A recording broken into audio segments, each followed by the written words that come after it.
Sen biliyor musun? Bunu karıştırmış koyalım. Ол өзі başladı. Менен урушкан өзү.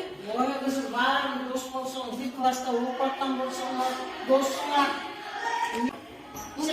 Бул менин жашоомо аралашпасын. Эмнеге бул менин жашоомо аралашат?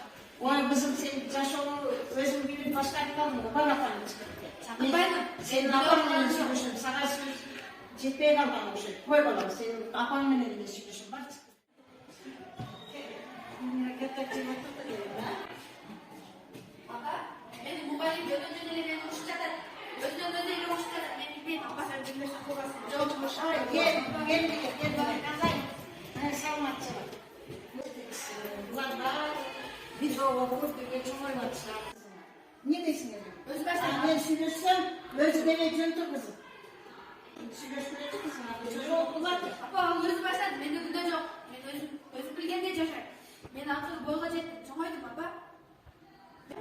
Мен чоңмун. Мен уже өзүм билгендей жашайм. Ben düşünüp koyuyorum. Ben artık kız boyma yeter şimdi. Otobüslerden ötürü düşünüp koyuyoruz. Geçimiz vermiş oluyor.